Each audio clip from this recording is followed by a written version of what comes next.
How do you aim a 36-yard shot with a 30-yard fixed pin at a 15-degree angle with a 7-inch holdover without moving a single pin? Easy. You get one of these.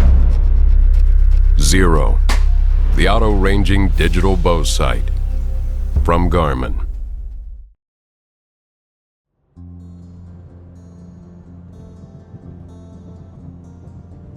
My name is Darren Sunleaf. I'm Archery Product Lead for Expedition Archery. My morning routine consists of getting up between 5 and 5:30, and I go for a walk. When I get home, clean up and gather all my gear and head to work. Work is only about 1.5 miles away from where I live, so it's a pretty simple routine. I started hunting in the early grade school years, probably 6 or 7 years old. That was just in the woodlots next to my folks' house. I'd fashion bows out of branches and monofilament fishing line, and then try to whittle arrows out of twigs.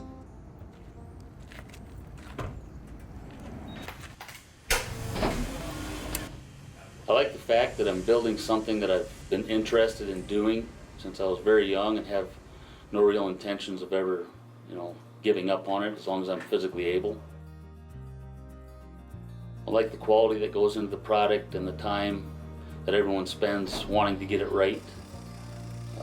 I like the fact that, there's potential adventure in these bows when they get sent out. We actually talk to a coworker about where the bow is going and what kind of adventure it might be going on, whether that be a grizzly bear hunt or even, shooting gophers in someone's pasture. So,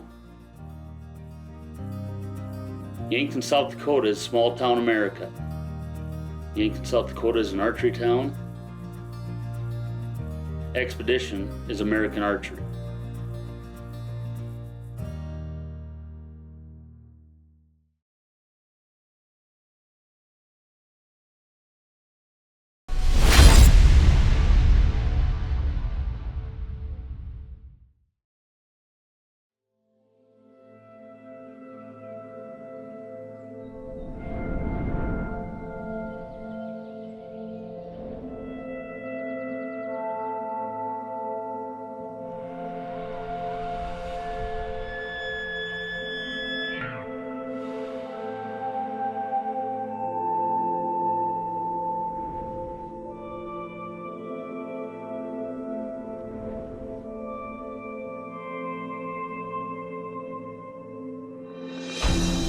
There is nothing quite like the silence of a cold fall morning being shattered by the surrounding bugle of a bull elk.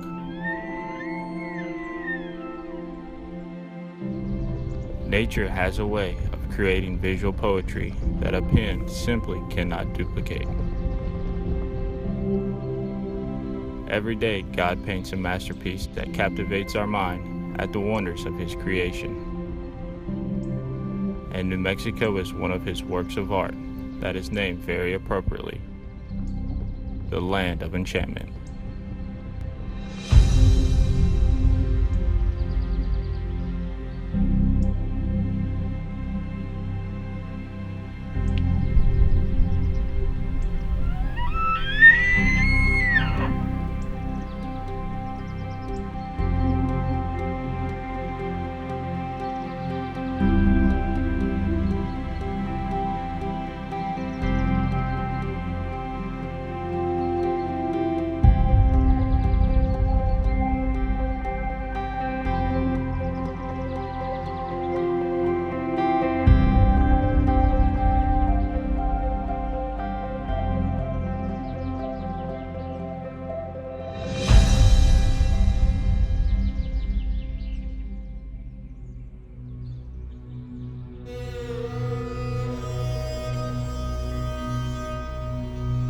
I think there's an untold or unwritten rule on ethics where hunting is concerned. I think everything needs to be done to give respect to the animal. For people that hunt simply to fill a tag, those people are missing out on 90% of what's important. What's important to me is the camaraderie associated with hunting the sunrises, the sunset, and all of the beauty in between. And it's always important to make an ethical shot. If you don't feel like you can make an ethical shot, you shouldn't even consider trying at all. To me, it's all about the hunt. It's about the things that you see, just being out in nature, and it's the most amazing feeling to be that close to a live animal. My first and foremost for an animal is have a good, clean kill. Hunting is fun, and I just want it to be, you know, sometimes they win, sometimes we win, but if I win, I want it to be quick.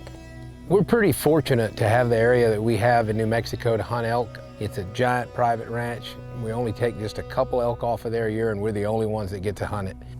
Although it's a really small herd that is down there, there seems to be way more bulls to cows, I think, which makes it that much more phenomenal.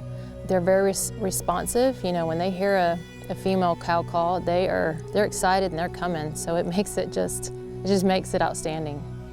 Even though we hunt in this location and we've hunted a couple times in this area, this year we had something that will forever be ingrained in our memory.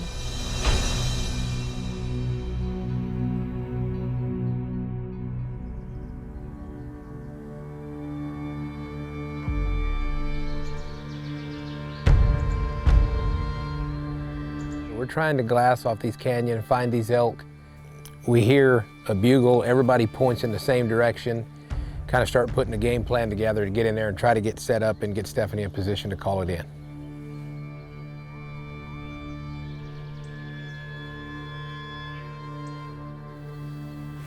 He just did it again right here. It's over here. It sounds this direction. We look across the canyon and we hear a bugle over there, so we're glassing, trying to find where it's coming from. And we look and look and look for him, and we finally see him over on the other side of the mesa. And he's going up and down the canyon, just, you know, trying to figure out how to get down and try and get over to that cow call. He would come toward us a little bit and he'd go back. So we moved in just a little bit closer, check the wind, get that all right, and then start on our way down there to get set up.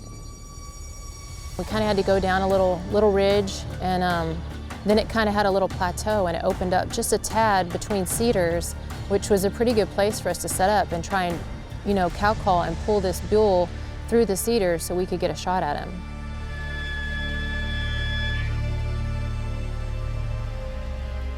I see him. There he is. He's extremely wide.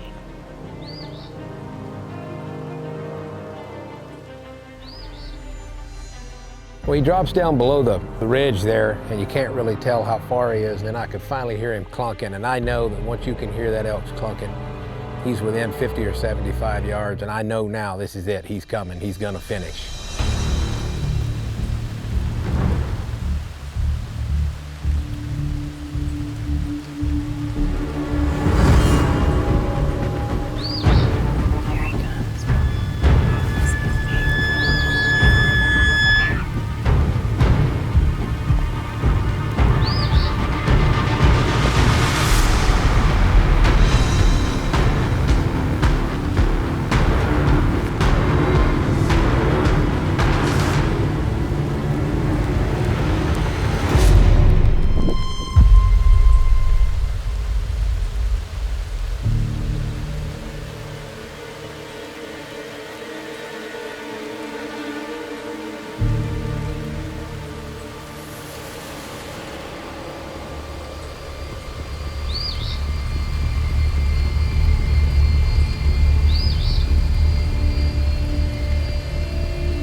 the bull stopped, just short of coming out where I could have a shot to even, you know, shoot him.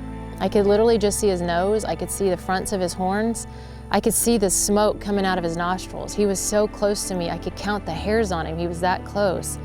But I didn't have a shot. You know, he needed to take 2 steps forward. I could have nailed him at 5 yards. Heck, I could have poked him, he was that close. But he didn't. You know, he stood there for what seemed like an eternity. When he did actually make a movement forward, he kind of quartered away from me and walked away.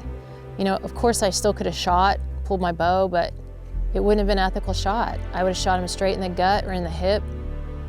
You know, sure, I could have done that all day long, but I would have never seen him again. It was very important to me that I take the shot that I knew would double lung him. And so I couldn't take a shot like that on that elk. I just couldn't do it. Couldn't make myself let go. I know that he's just got to take a half a step for her to have a shot, and he stands there, and he stands there, and then he just turns his butt to her and walks off. They tried every way in the world to get him to stop and turn, and he didn't. And the shot never presented himself, but just to be able to see that close, I actually got a photograph of it. Priceless. Just being that close to an animal, it's undescribable. I wish I could explain it, but it's more than special. It's like, you know, it's kind of like a dream come true. It's amazing.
So growing up in a small town in Texas, you know, I've always hunted whitetail. I've been what I guess you could call a big hunter. I understand how it works pretty well, and I know most of the methods, but I have no idea, and I'm not even gonna pretend like I do, what goes into the planning process, the training, all of that for an international hunt like this. So I had to rely very heavily on Chase's experience and travel, and I probably drove him a little bit crazy, but you know, we stayed in close contact. He kind of gave me some tips and pointers on what gear I needed to buy to make sure that I wasn't just wearing heavy clothing like you would wear in a deer blind. You have to have layering systems, make sure that, you know, you're able to shed clothes as you warm up, because when you start climbing on those hills, especially a flatlander like us, you can really heat up in a hurry.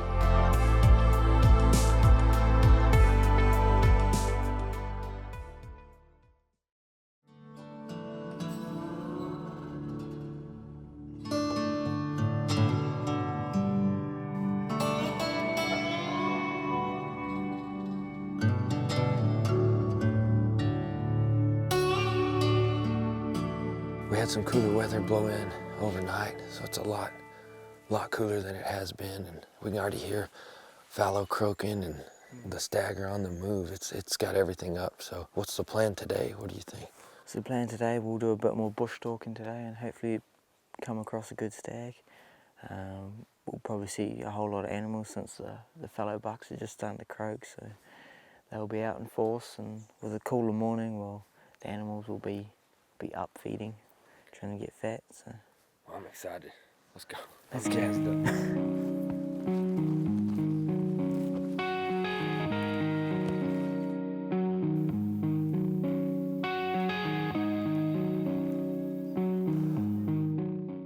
The idea of how big these animals are that we're after. This is a rub. You know, we're used to a whitetail rub like from here to here. This thing starts at the ground. I'm a little over 6 foot tall. it goes to here. So just fit that in your head. It's incredible.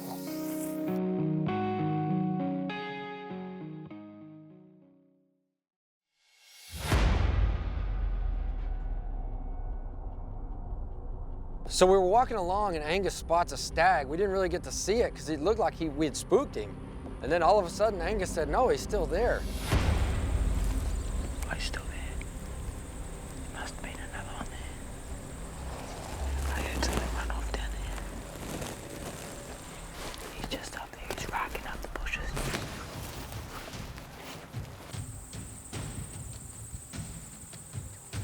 Well, that was when the excitement really started to build. Angus said that was the bull we were after. He actually said it was the same one that we had seen previously that peeked over the hill at us. Here he comes, he's coming up.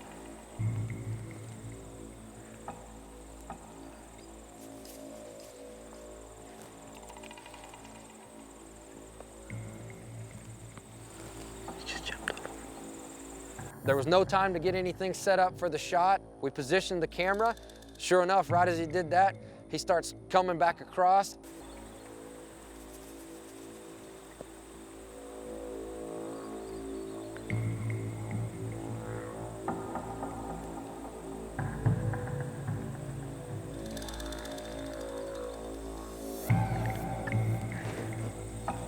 If he charges, shoot. I will.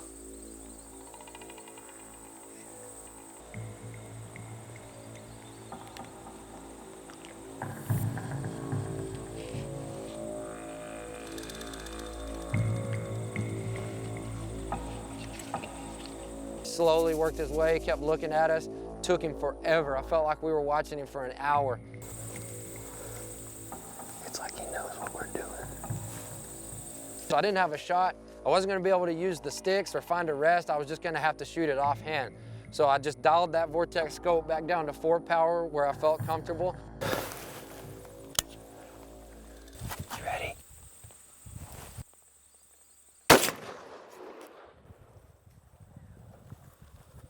You want me to hit him again or no? Yep.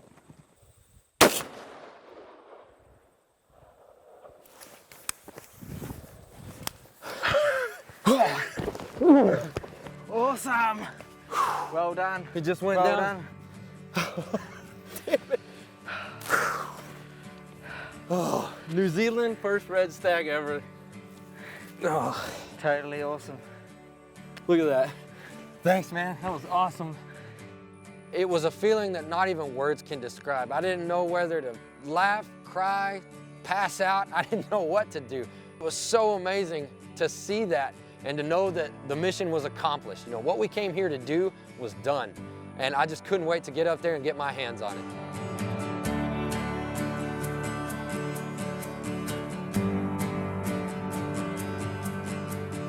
When I reached down and grabbed those antlers and took them up and tilted them, can't even reach your hands around these things. It's just a hard thing to describe what you've done. You know, that is a magnificent beast of an animal, and you know, to have one that's that nice, it really was just, it just made the trip for me. It was an amazing experience that I will for sure never forget. You know, we preach at Texas Trophy Hunters, it's all about the trophy experience. It's not just about the horns, but I'm telling you, it's a little bit about the horns right now because this is crazy. I can't thank you enough, Angus. This is awesome. No, well done, well done. Man, I appreciate everything. This has been a fantastic hunt. It's not even over yet. That's the best part. So, I just don't know what else to say.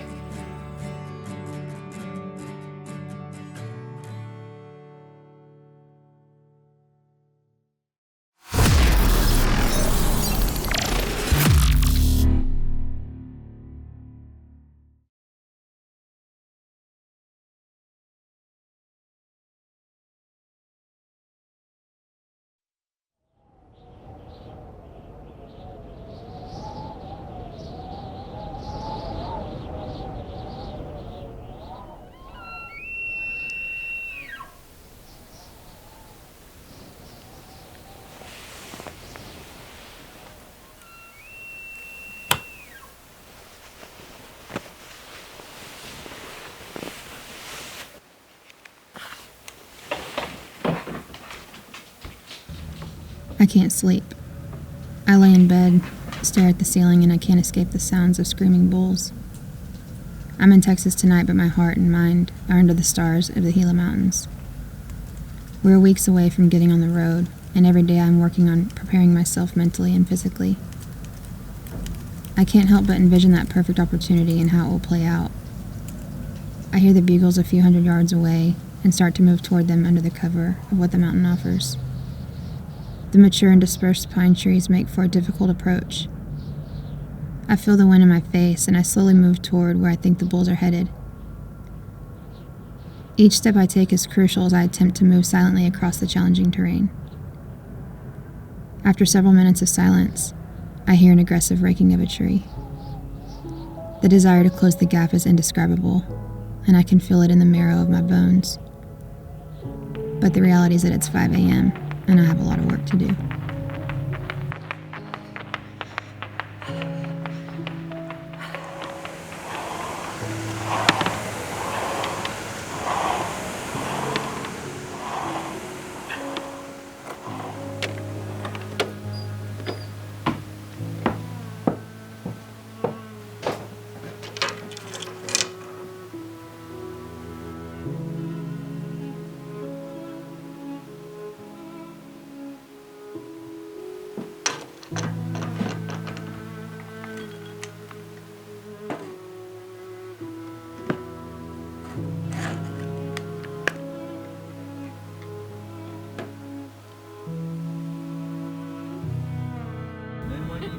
Each year I take this trip with my pops, the man who introduced me to hunting, fishing, and the great outdoors.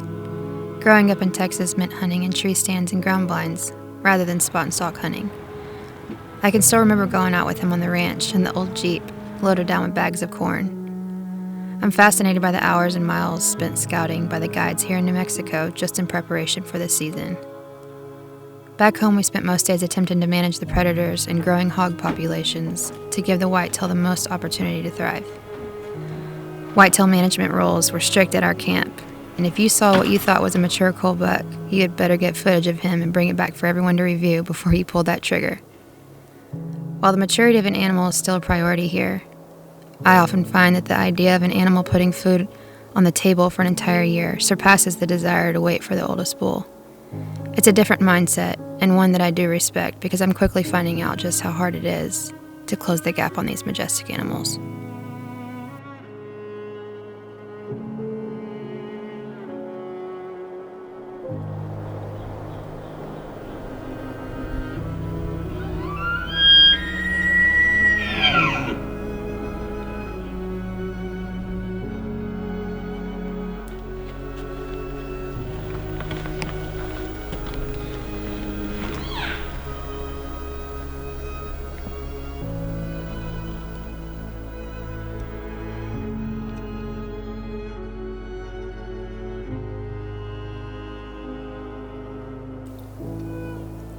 September 20th is a day I'll never forget.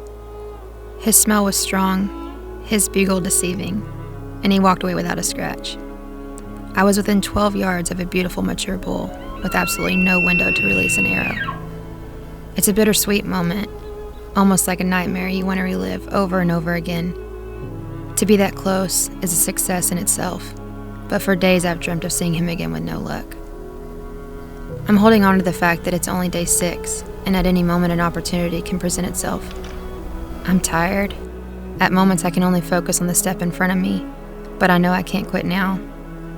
We hiked 12 miles today, breaking the 70-mile marker over 6 days of hard hunting, and my husband's words consume my mind.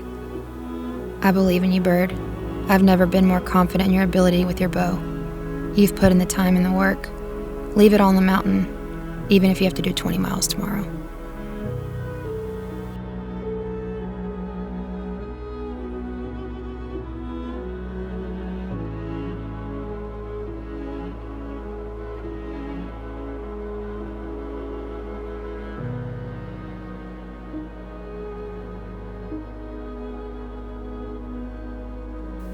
I'm going home with a full heart and an unfilled tag. So many times I've asked myself what I could have done differently, and I simply wouldn't change a thing because I believe we consistently made smart decisions every day.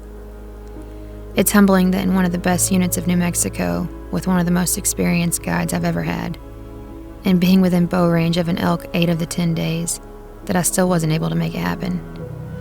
Extremely strong winds, an average of 20 minutes of bugling in the morning only, 10 to 15 cows per bull, and running into other hunters made it extremely difficult. Before I knew it, I had fewer days left than were behind me, and I could feel the pressure building in my chest. Not just the pressure of getting a bull, but knowing the pain that would ensue when I headed back to Texas. There are few things in this life that I love more than breathing in cool mountain air and falling asleep to the sound of bugles under a starlit sky. The mountains literally feed my soul, and I envy those that wake up to them every morning. One day I plan to have that same luxury. Until then, I will continue planning for another heartbreak. It sounds so bizarre to chase such a painful feeling, but it just hurts too good, I guess. Public land mountain hunting is a beautiful thing, and God willing, I'll keep coming back for more.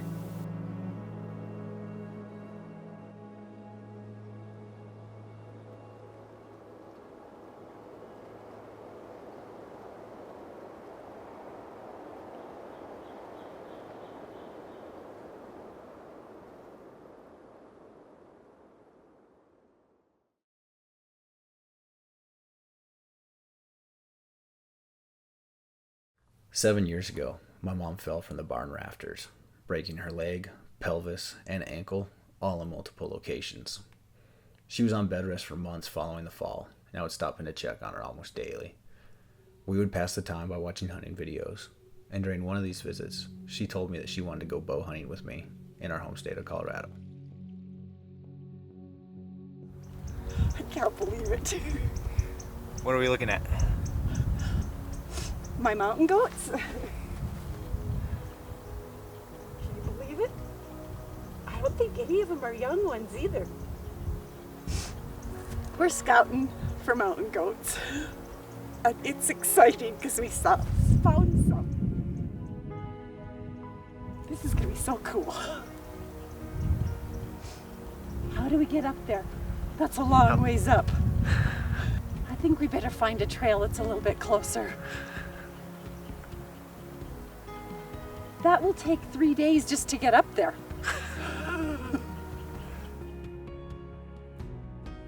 The days and months of physical therapy went by slowly, but before we knew it, elk season was only a month away when my mom called everyone together for a family meeting.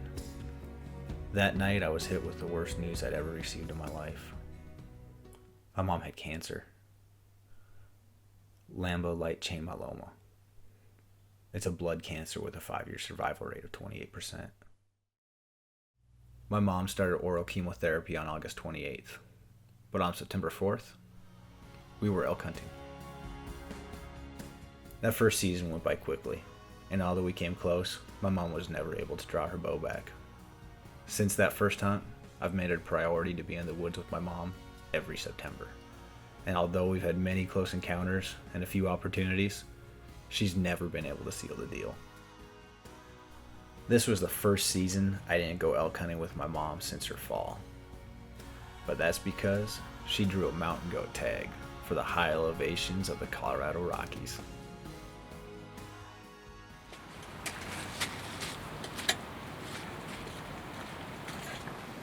Are we set?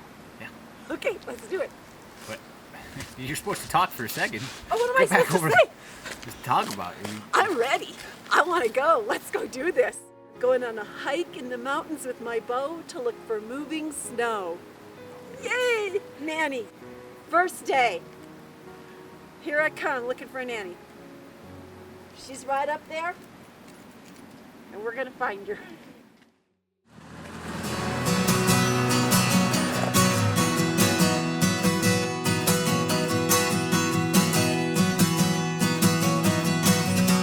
Skip all the questions, 'cause honestly you lie. Instead I'll give you a lesson on what it means to try. It took me months to forget you, but now I'm doing fine.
it's gonna be okay. And I know the pain's not over yet, but I'm sure over it. I can't believe I got this far.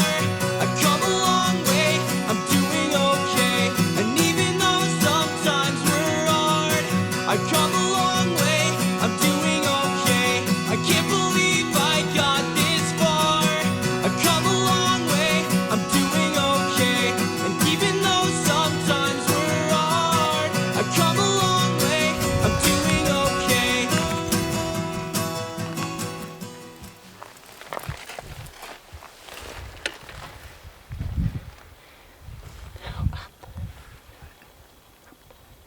Keep going sideways, yeah. Right here. Up, up. Oh, no, where your head's good. Where your head's good. Oh, shit, right there.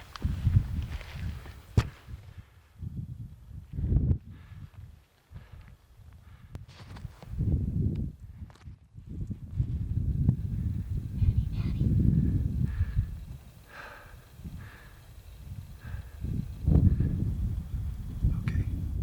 That one up top. As soon as she turns. Wait for it. It's gonna get closer. It's gonna get closer. Wait for it. Wait for it to turn. Take it when you get the chance. 20-yard pin. Take your time. Breathe. Put that pin right where you want it. There it is. Perfect pass through.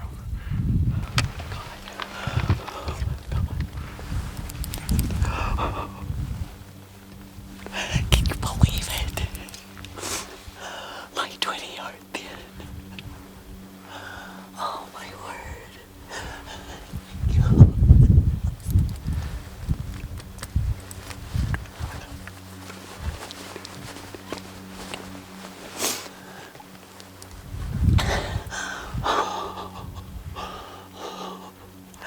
Thank you for walking me through that.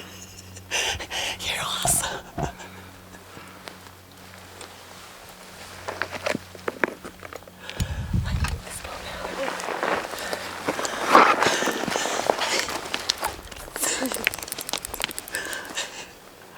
Look at that.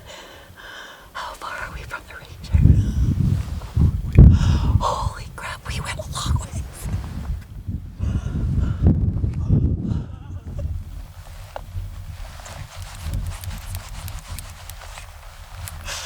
Yes.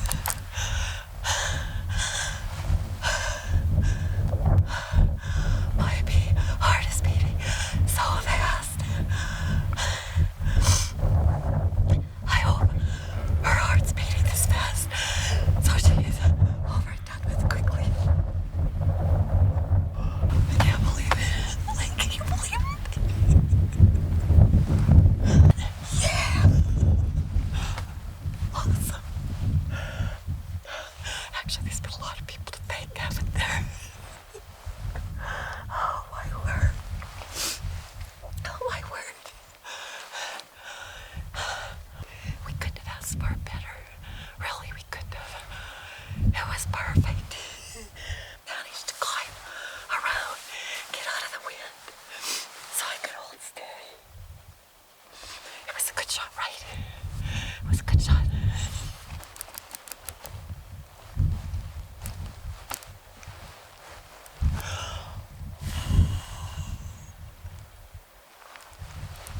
I feel like screaming. But I'm sure over it. I can't believe I got this far. I've come a long way. Thank you so much, lady. Doing okay. And even though sometimes we're hard, I've come a long way. Oh I'm my doing word. okay. I can't believe you did it. believe I Oh my got gosh, this look. far. It was a good shot. It was a good shot. I knocked the listener. Look at that. This is a nice one. I am so happy. Thank you, Lane. Thank you, Lord. Thank you. Awesome.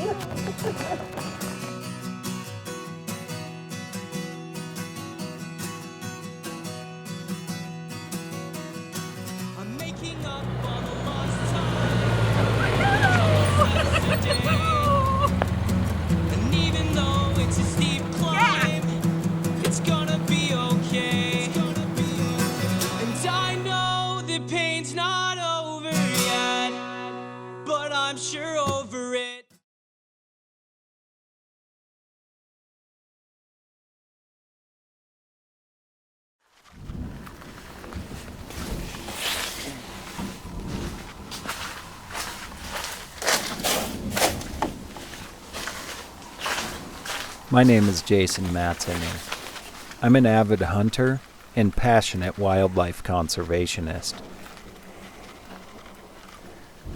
Over 10 years ago now, I decided to leave my job in the family electrical business to dedicate my life to telling our story as hunters. It really bothers me when I hear people say or read on Facebook that I don't watch hunting TV anymore. The hunting industry's a joke. It's all fake, it's all set up, it's all for the likes. Or that we don't care about the wildlife. It's all private land or big money, outfitted hunts, game farms. Nothing's real. That we would do anything for our next kill, including break the law. I don't get led around by the hand on my hunts. No matter what, I bust my ass for what I get, and I'm proud of that. So when I read those comments, it really bothers me.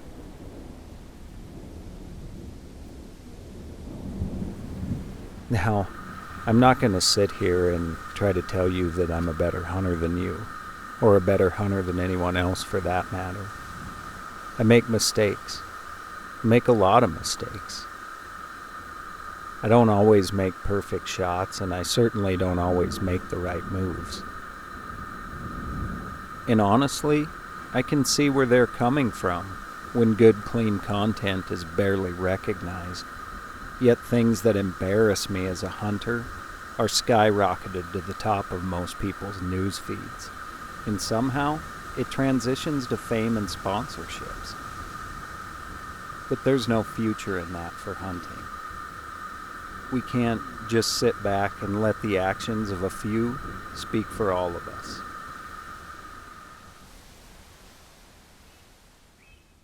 I do think it's important and always good to try to put yourself in someone else's shoes. I don't think many people know that TV shows or anyone doing this commercially actually has to pay to hunt public ground, and sometimes hundreds of dollars a day. It doesn't mean we don't do it. I'm actually on public ground right now. When you spend up to 40 days on one hunt, that can really start to add up. So in my opinion, I think it's good to have a mix of both. So where are we headed with all this? I certainly don't have all the answers, but I do think about it all the time. I know one thing's for certain. I can't stop, and I won't stop now. I've sacrificed far too much, and there's so much left to do. Love me or hate me, this is who I am, and what I do.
As a kid, elk hunting was always a dream of mine.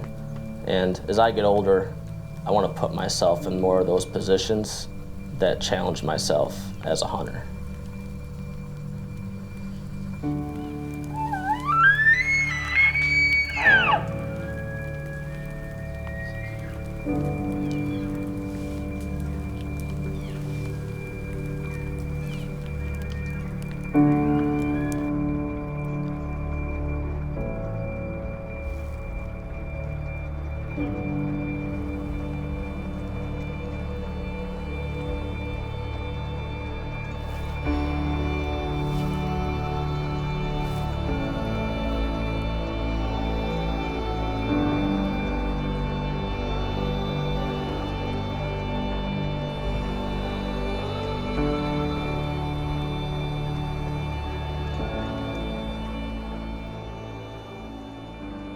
Being at full draw is something we all look forward to. And oftentimes it happens so fast that we don't really have time to enjoy it. But in that exact moment, it seems like nothing else around you seems to matter. If you're going on an elk hunt or any hunt of this magnitude, preparation is certainly necessary. And I think most people spend the majority of their time on the physical training and preparation. And while I think that's very necessary and certainly important, I think that often what gets overlooked is the mental preparation that's needed. And I feel it's equally as important, if not more.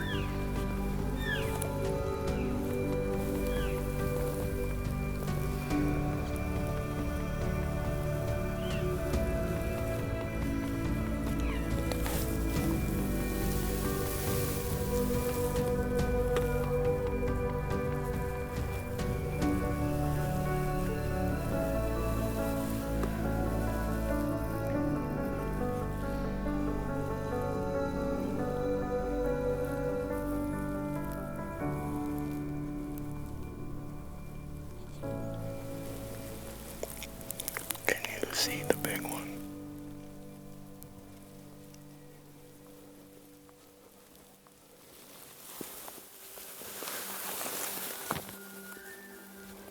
One of the reasons that I'm a hunter is because I'm always in search of that next moment. And those special moments could be anything, whether you're sharing a laugh with a buddy back at camp, or or if it's the moment, those moments that you work so hard for. And moments like these where you're left at full draw and that animal of your lifetime is standing right in front of you and it's just a trigger pull away.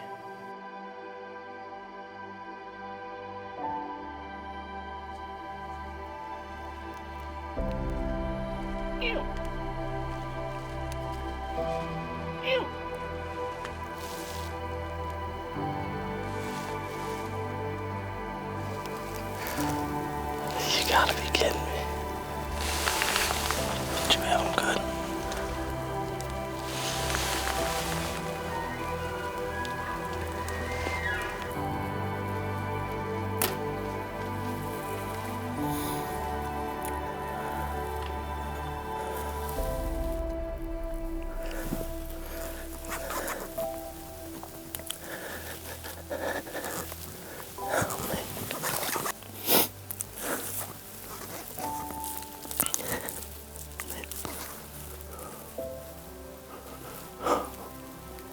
This trip for us was full of ups and downs, and I think you can look back and say we failed at shooting our first bull.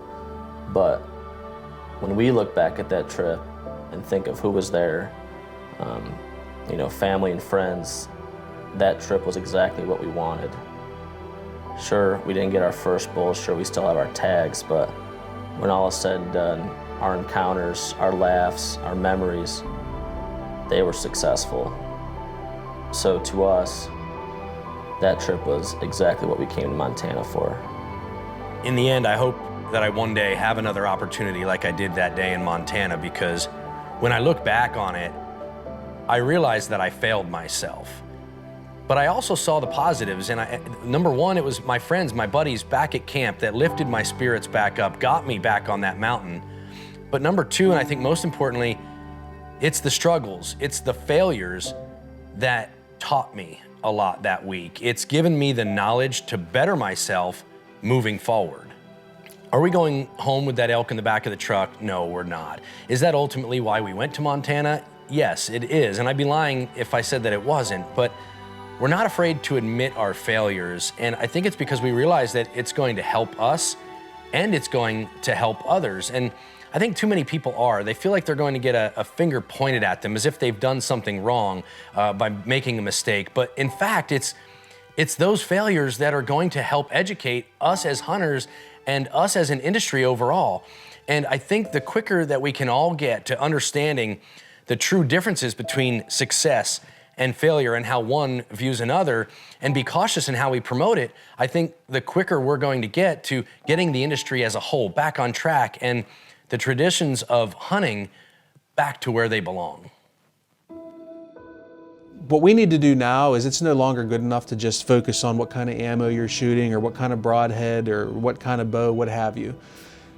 We have to be more well-rounded as hunters. As we're sitting here having a great time talking about our outdoor traditions and hunting, somewhere else, somewhere in the country, someone's having a similar meeting about how to take that away from us.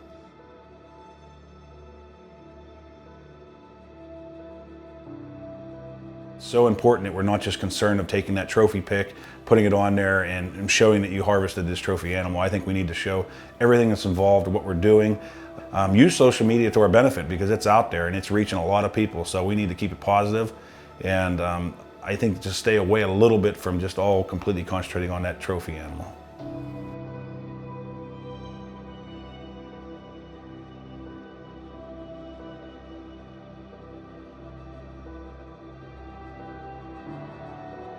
You know, I think it's up to each and every one of us to treat every scenario out there as if somebody's watching, because in today's day and age, usually there is somebody watching. And I think if we all went to the field with that mindset and didn't give anyone a reason to not respect and support what we do, I think the better off we'll be.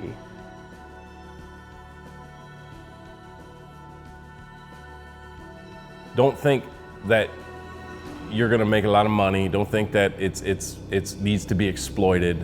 Hunting is something that needs to have the values, needs to keep the values, and it's the people that are going to make that happen. We need to come together. We need to become one as hunters, because if we don't, then we won't have hunting to become one with.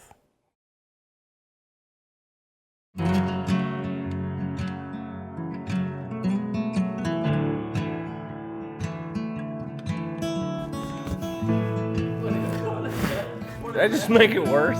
He's trying to dry it off. Lactating.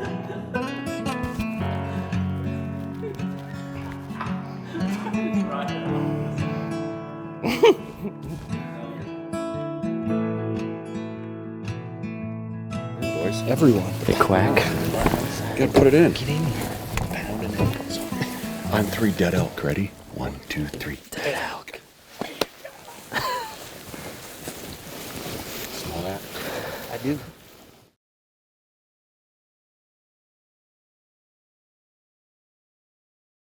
Good morning, folks. It is another cold day up here, Western New York. Dean and I were just sitting in the living room sipping on some coffee. Hang on a second. Today's a new day. Maybe it's the start of a new work week. I don't know. But you can make new shit happen. And that's all that matters. Right now. What's in the past is in the past. But today is a new damn day. Seize it. Seize it, Caesar! Because there's nobody in this daggum world that's gotten to greatness that's successfully done something by complaining their way to it. That ain't gonna happen. So you gotta dig deep, grab your plums, and get out there and get shit done.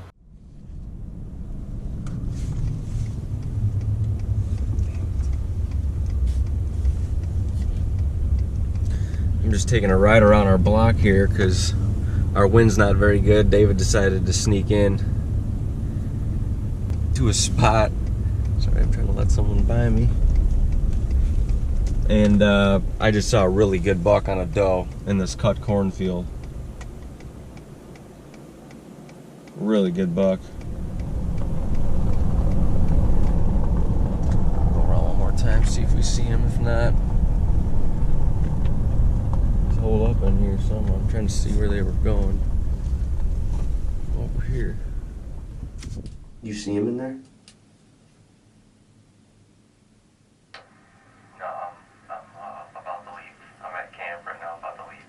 If you see that buck in there, you should knock on the door and we'll figure something out. I mean, what's the worst that he says? No. All right, well, screw it. But what if he says yes? I'm going to sit till probably 10 o'clock and then we're going to get out and see if this buck that Dean spotted this morning with this doe, maybe see if we can get permission on that land and go seek him. Would be one heck of an adventure, that's for sure. Kinda makes me happy in my pantalones, you know what I mean? You see anything? You know what I mean? No, I didn't see anything. Nothing? No, not a deer. Not a deer. No, there's...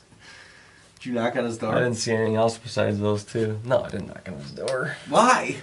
Dude, you think there's honestly a chance of him saying yes? Dude, we're gonna be kicking ourselves if we don't at least go ask. The worst he could say is no. I guess. I'm gonna go. I'm gonna change and go. For sure. Seriously? Oh, I'm going. We're going in, baby! No way. Yes, we are! Are you serious? We're going in, baby! What? Today only, we are going in! If the wind is drifting into there, you gotta think that they're gonna get up and want to go. Yeah, I would think so too.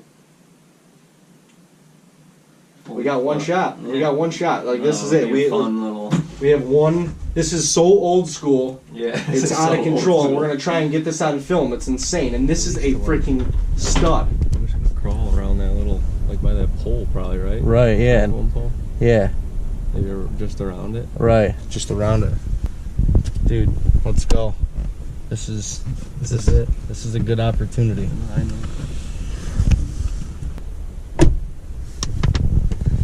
This is gonna be nuts. There's nothing like a good old-fashioned man drive.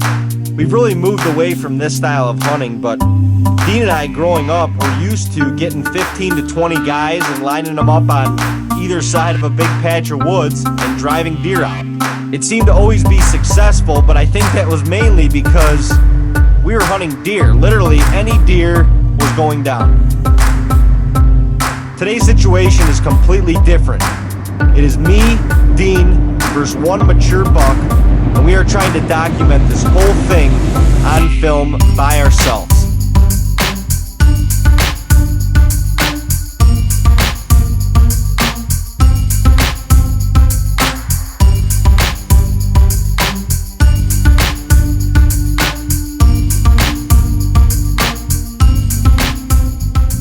Dean's way across the cornfield up there. I'm just gonna let my scent trickle down through this thick stuff. See if something gets up, and then the patch that we think he's in is across the cornfield.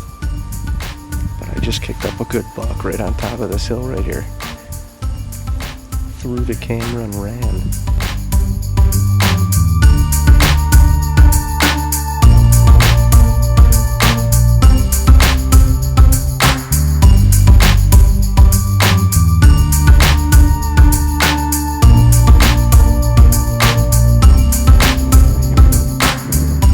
This is the patch we think he's in.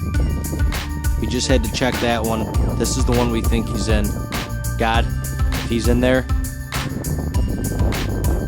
make him run the right way and guide Dean's bull to victory.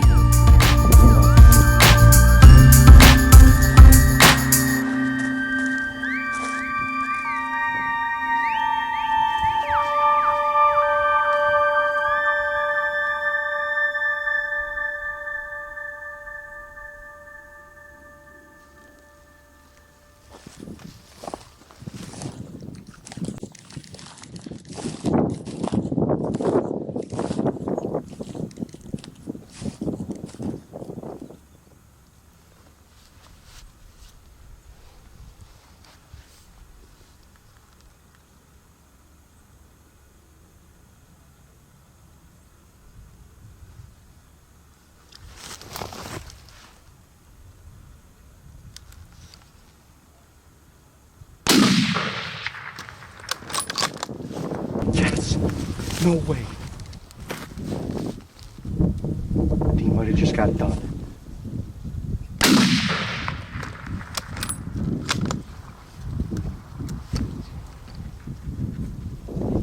Please.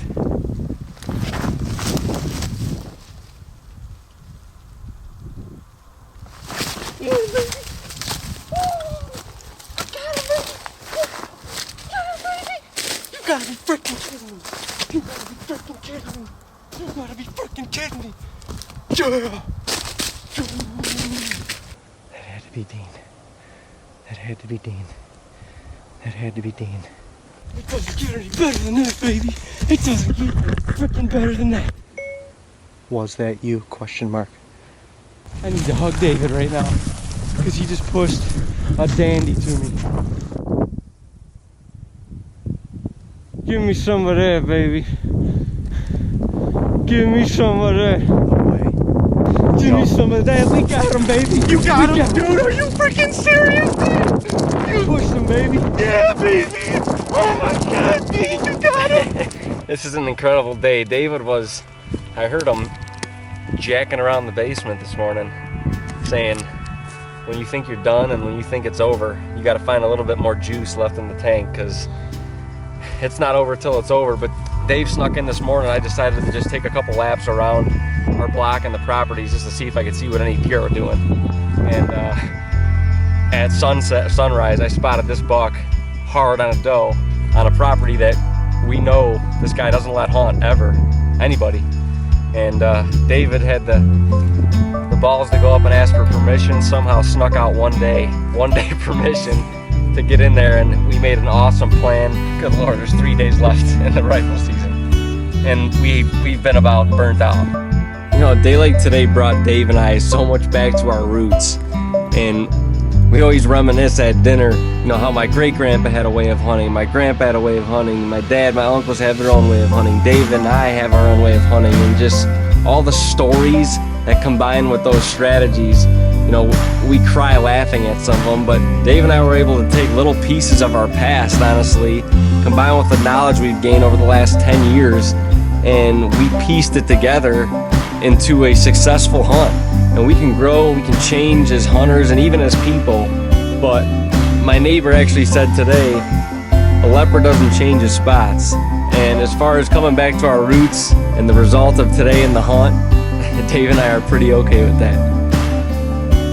Complete bonus buck, and Dave and I just made a plan, and it came together perfectly, executed by both perfectly, and I am on cloud 17 because 9 is not high.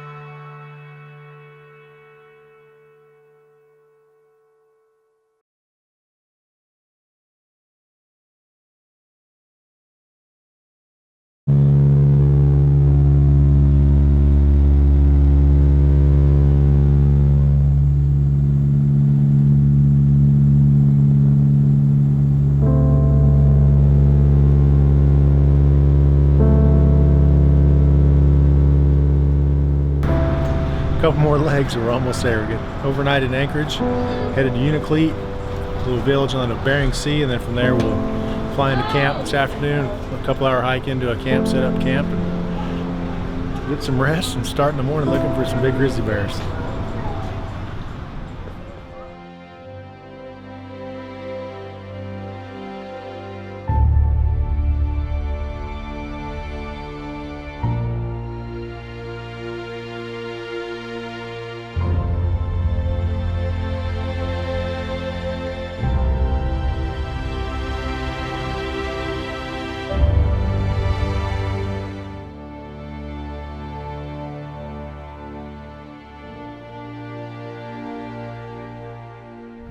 Going straight away from us, come back to where, you know, these hit the pines, the pines actually disappeared on our side of the ridge, so you have to look over the pines to hit the river.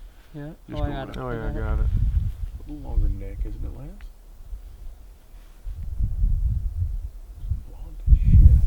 Hey, you guys better go get your stuff. Backpacks in, get in. Yep. All good.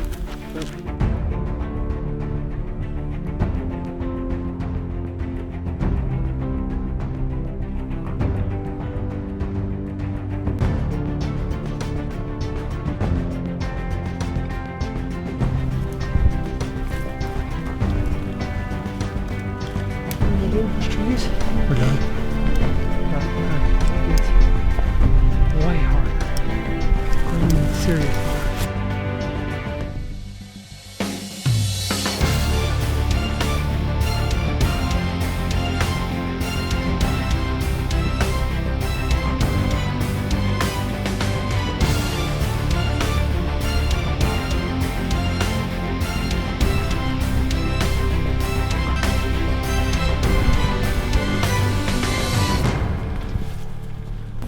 Everybody stay tight to the brush. No, stay tight to the brush.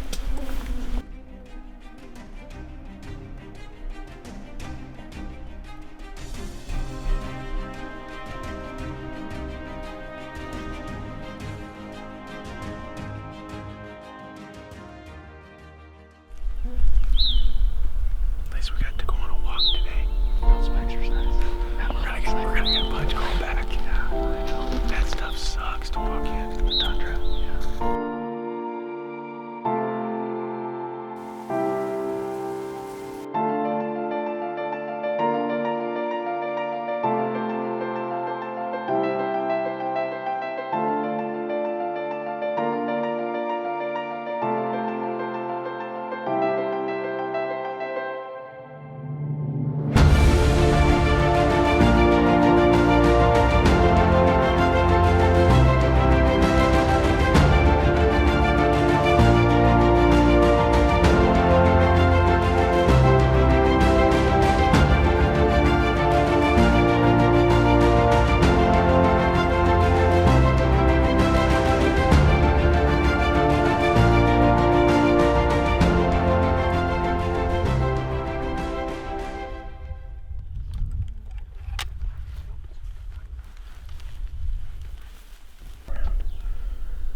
Did you get the rush? Did you get the rush you were looking for? Dang it. Get on in here, big boy. Good shot. Hey, one heck of a freaking hike to get an arrow in that sucker. I never thought I would get here. I never had an easy hike. We're on the last day right now. Yeah. We are into our last day of hunting. You bet we are. 218. Okay. I got it.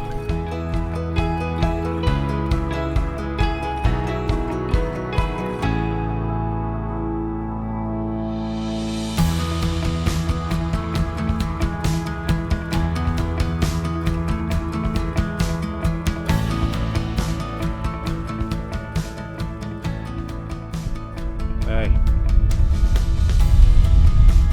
Can you hear me? Oh yeah, you got a big bear down with the bow.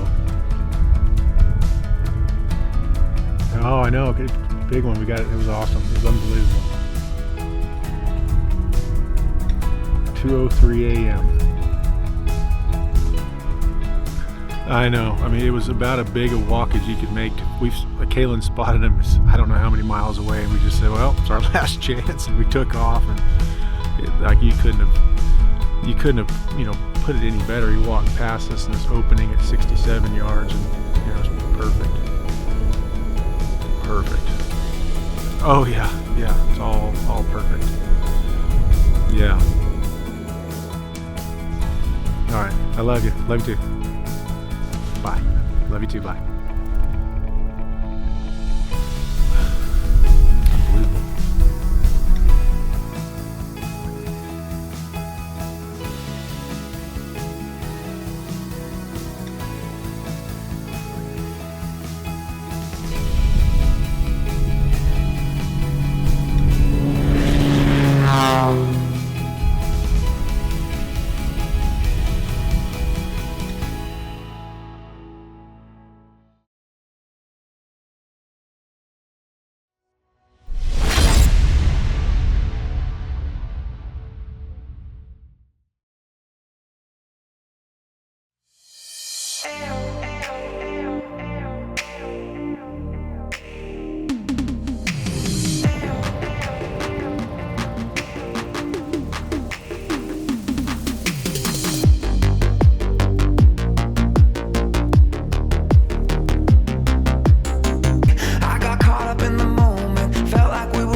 One of the things we're out here doing this week in Missouri, we're running the new Garmin Zero bow sight. Been shooting this thing for a couple months as it's going through development, and I can say that it is a game changer. It's built-in range finding capabilities, so basically it's going to do everything for you. It's going to range your animal and then instantly give you the pin to shoot that range. We're out here all week hoping to get a couple animals down with the Garmin Zero bow sight. Just having a blast testing this thing.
I hunt on 20 acres of mountainside in the beautiful state of West Virginia.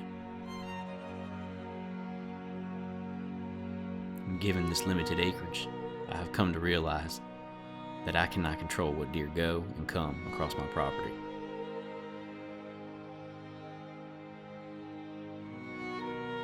Nothing about hunting on the mountain is easy, and I'm very specific on what deer I choose to hunt. And after so many close calls and encounters, it can begin to take its toll.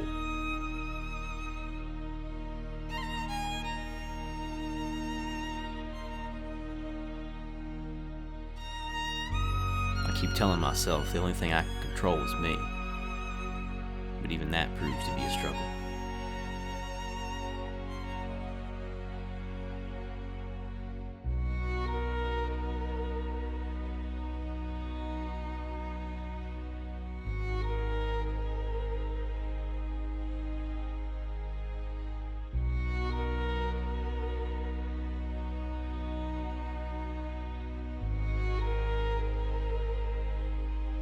But if there's anything I can learn from these mountains, it is patience and persistence.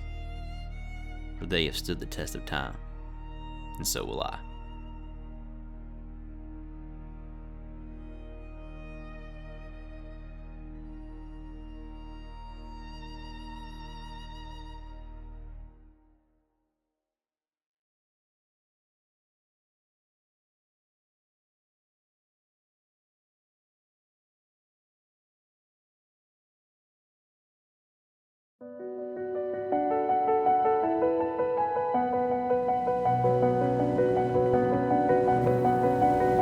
My name is Clay Newcomb, and I never dreamed I'd be providing for my family through bear hunting. But in 2013, I acquired Bear Hunting Magazine, and the rest is history. Entrepreneurship in the print world has been an uphill battle, but we seem to be winning, and I love every day of it. And you never know where this job will take you.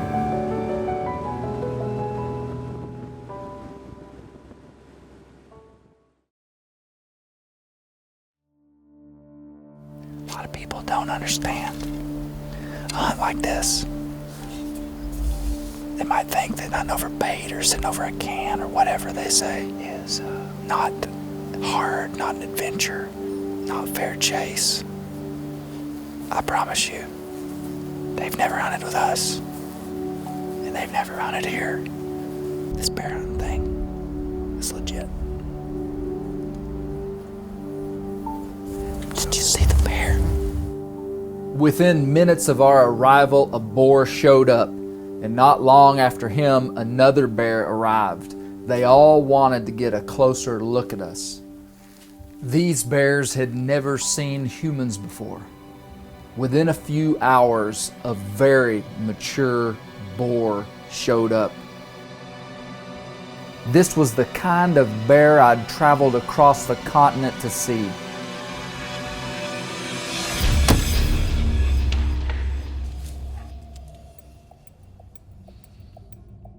I wished I could have taken the shot back, but I'd be glad I missed.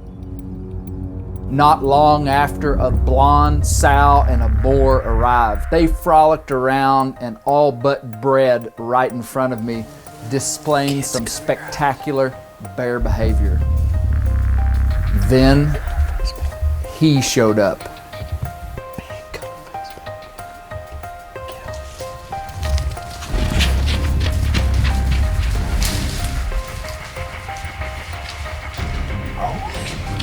Exactly 43 seconds later, the big color-phased bear appeared.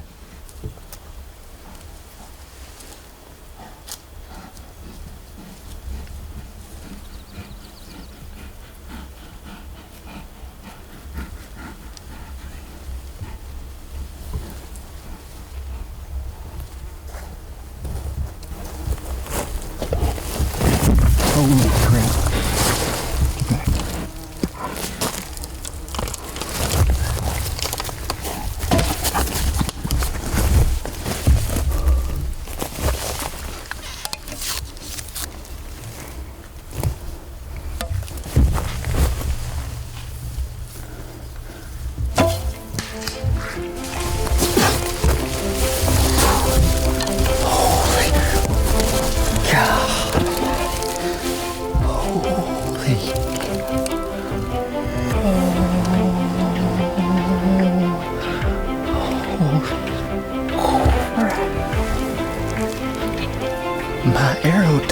end of his nose.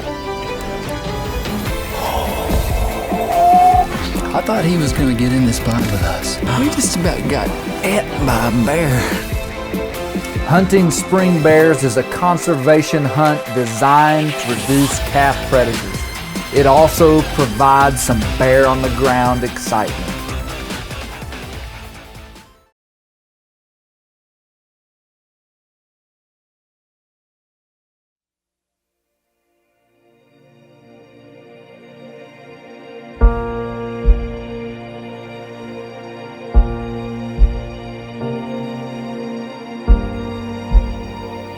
I'm Easton, and this is the story of my first buck. Here we are again. Can I come with you? What do you think? Is there gonna be deer out there? Hey, Mama. Don't get your finger near the trigger till you're ready to shoot.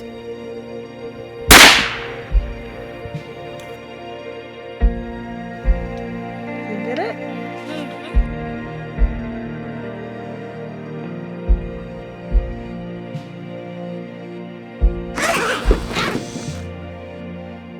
As parents with a passion for the outdoors, we have a duty.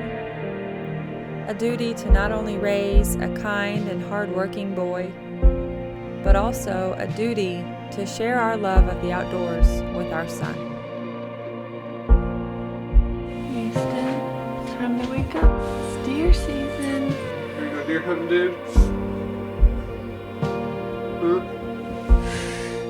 The moments leading up to his first youth season hunt started when he was very young.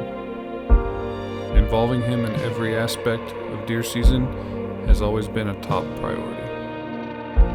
Teaching him the importance of safety, ethics, stillness, and sportsmanship have provided us with quality time which we would trade for nothing.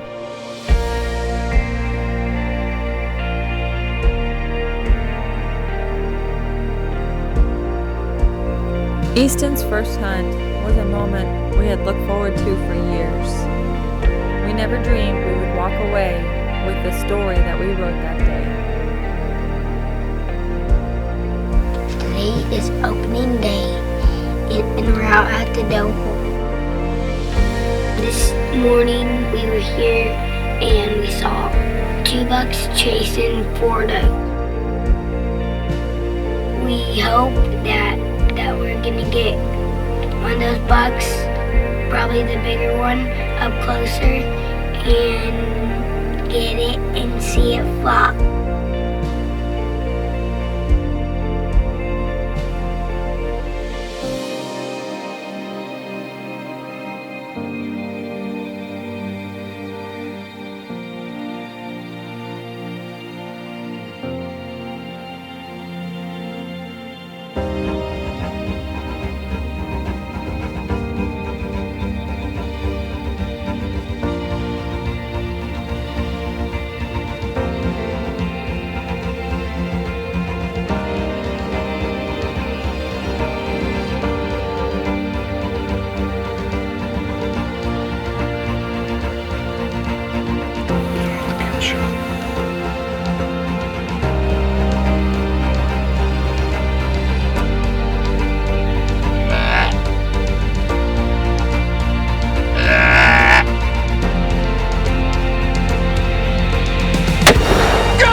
I'm serious. Oh my goodness, that's a big buck, baby boy.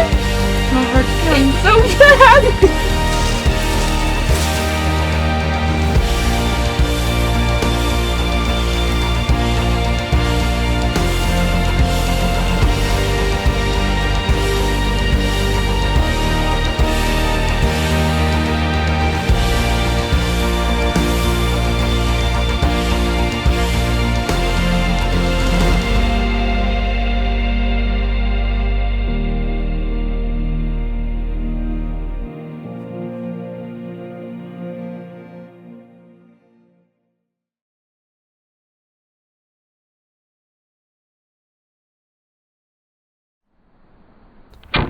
This is my buddy Dave Voisey.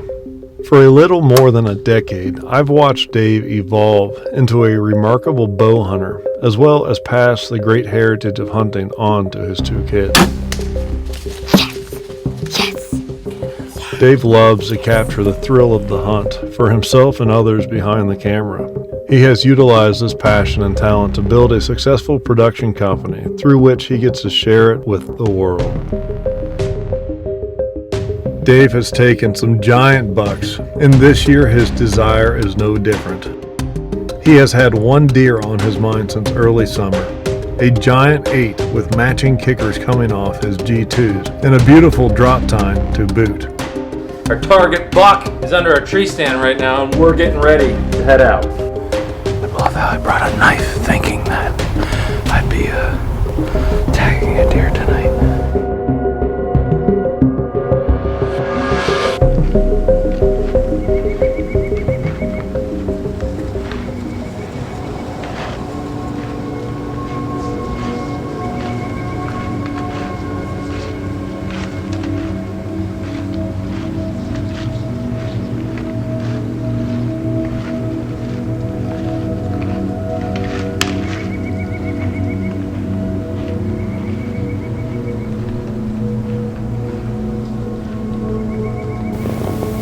If I wasn't so obsessed with giant deer, I would have shot that buck in a heartbeat because he's beautiful. He's what every hunter wants to shoot. A beautiful buck. But I'm just too obsessed with antler. That being a drop-down antler. So, that was awesome. Good encounter.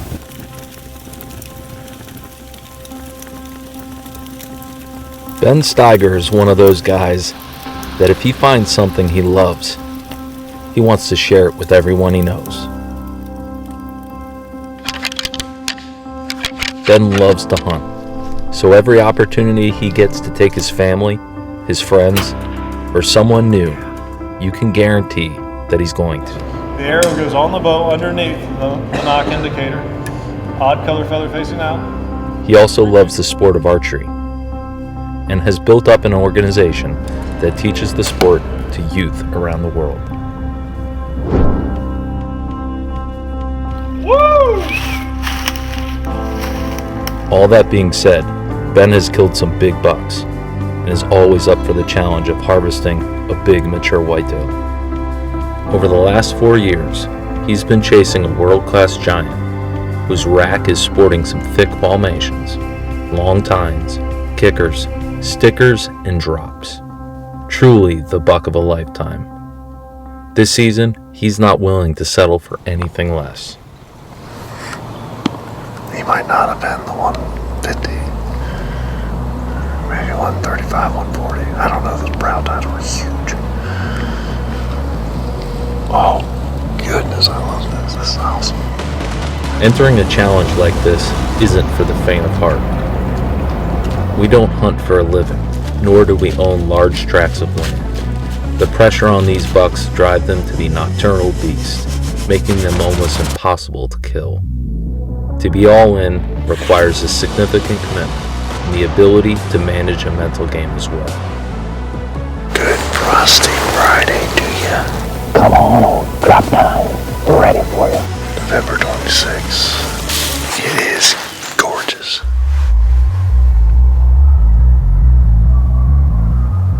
What is it about the challenge of harvesting a giant whitetail that lures us in? Is it pride, arrogance, a claim to fame? Are we just some egotistical deer killers? For Dave and I, it's about something different. We recognize that we were created with a desire for adventure and a desire for challenge. As the years have gone on and our skills have been honed, we desire greater challenge. Sometimes that's in the form of large antlers, and sometimes it revolves around the tools and tactics of the hunt at hand. Other times the challenge doesn't revolve around our success, but instead the success of others. It's much more about the process and the proverbial truth that the trophy on the wall is only as good as the story behind it. Certainly, the purpose of hunting revolves around the harvest of meat. But for us, it's about the process within the challenge that keeps us coming back season after season. And the season isn't over yet. The quest continues.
I don't know what happened, man. I just don't know what happened. I was calm, drew the bow. Every bow hunter strives for a high percentage shot opportunity, but missing your mark is still part of bow hunting. It's my guess that if you killed every animal you went full draw on, that you want to be bow hunting much longer.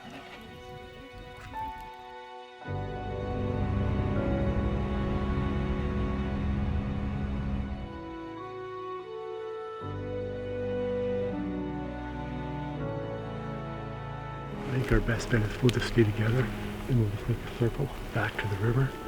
Hope we find something or he stands out. If you don't start shaking or feel like your heart is going to jump out of your chest at the sight of a bull moose grunting, bugling elk crashing through the timber, or rutting whitetail chasing a hot doe toward your stand, are you really a bow hunter? It doesn't matter how many hours of practice, how many pounds you pull, or how many animals you've killed before. You're still going to miss from time to time, and it's not shameful. Okay. You could walk right by him in here and never see him. Yeah. You know.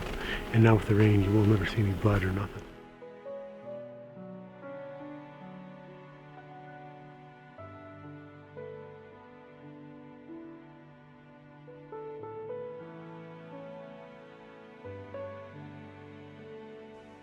Everybody misses or makes a bad shot, but it's a lesson learned, it's a story to be told, and it's bow hunting.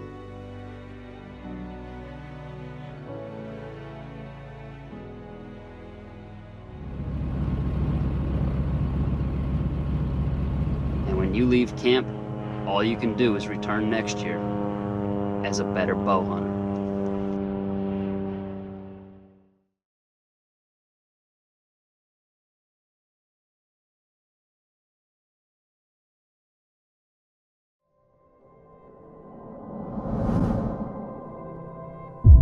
You just never know how a season's going to pan out.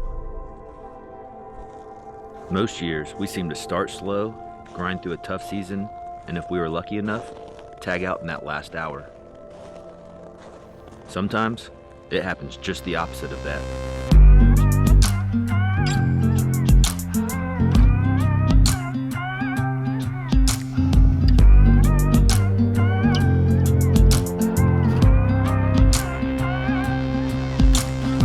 Trying to fight a beast inside of me. The moonlight guides a secret life in the streets. I'm the kind of creep that you don't wanna meet in the jungle made of concrete. When no one hears you scream, you better learn to bleed or leave. 'Cause I'm coming to take you. I'm coming soon. And the shadows can't save you. I'm coming, 'cause I'm coming for you.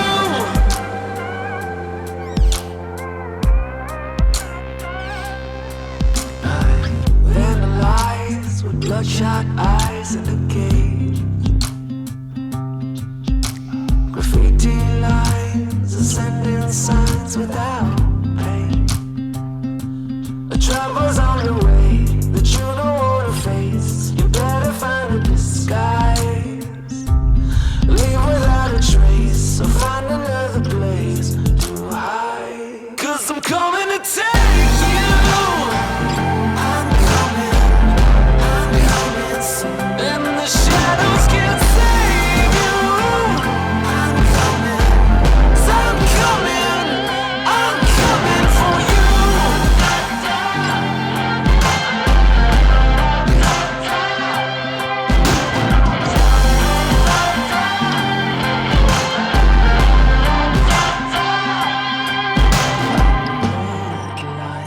Living on the dark side in the shadows. All night creeping through the skyline. 'Cause I'm coming to take you. I'm coming soon. And the shadows can't save you. I'm coming for you.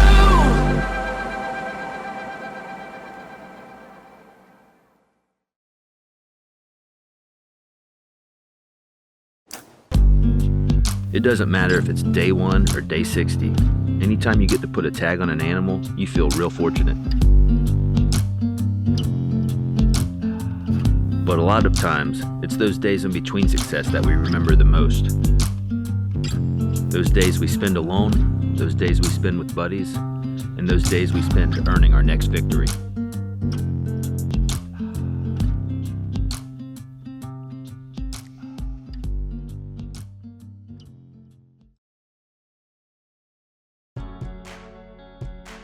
We've always developed product based upon one simple philosophy, which is purpose-driven product. Every bow in our line has a purpose, whether it's a short axle to axle high-performance hunting bow, a smooth draw single cam. We build a bow specifically for each archer. This year is completely new. We're delving into a whole new concept. That bow is the 2018 Perfection XL. As you can see, it's a much longer axle-to-axle bow. It's got an 8-inch brace height, 320-foot IBO, a new cam that's our patented dual limb stop hybrid cam design with 6 inches of draw length adjustment on one base cam. The Perfection XL will fit from 24.5 to 30.5 inches in draw length, peak weights from 40 to 70 pounds. It's a very, very forgiving bow. The draw cycle on the cam was specifically designed with a target archer in mind. The riser is caged. Dual plane riser bridging concentrates vibration, adds rigidity, everything you need in a target bow. This is a super stiff riser. It's got 2 lower stabilizer mounts. A lot of guys are shooting a lot of low weight and a lot of back weight. We added 2 options for you in case you want to use a drop or just a straight back weight. ATR is the same. In a world dominated by $1,500, $1,600, $1,700 target models, we've found a way using our aerospace manufacturing to build a bow that's every bit as high quality, if not better, than the $1,700 average price tag of target bows, at a price tag that still remains relatively reasonable for the category. New for this year, 2018 Perfection XL.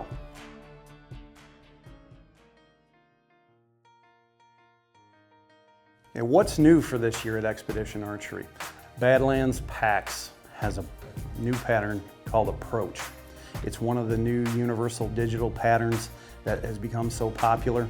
We wanted to use a pattern that, one, had strong brand recognition, and Badlands PAX has certainly set a mark in the pack industry. We really liked the coloration. It's a great functional camo pattern from a great company and a great partner. Badlands Approach Camouflage, new for the 2018 line. Still use extra as our standard camo. Max 1 will be while quantities last. AP Snow goes away. AP Black will still be a special order color. New for this year, we have Patriot Red, Liberty White, Valor Blue, Molten Black, and Nuclear Green. These are a little more subdued, kind of a richer tone. They're a departure from our DEFCON series, which was a very high gloss, vibrant color. We're really happy with the way that they came out. This year, we went from 8190 to BCY Mercury. We exhaustively tested materials to make sure that we would maintain speed, a quiet shot, a soft shot. It's a low diameter material from BCY that gives us exceptional durability because it is a non-blended material, very stable. We're really happy with the BCY material. On the ATR models, all hybrid single cam bows will come with 007 halo serving on the ATR. Our standard PX3 and XS Plus cams remain the same, cover the same draw length ranges. Everything is the same about them. In 2016, we came out with the Exception. It was a purpose-driven single cam smooth draw hunting bow. This year, the Excursion series was what we picked in the 6 and the 7 to morph in the single cam off of the Exception. What does that do for us? It allows us to integrate the dual plane riser bridging for vibration dampening into a smooth draw single cam. The rigidity and sound dampening qualities of this Excursion riser compared to the previous Exception and eccentric risers is superior. So now 6-inch and 7-inch for shorter draw lengths, maybe a little more speed in a single cam offering with a super smooth draw. This XP1 cam is the ticket. The newest cam is a short draw specific cam in the Explorer SX. The PXT cam covers 22 to 24.5 inches of draw length. On the Denali, it covers from 23 to 26 inches of draw length. Those are 2 ranges that we've never covered before. Really cool new offering that's going to be available in the Explorer SS, the Denali, and the Perfection XL.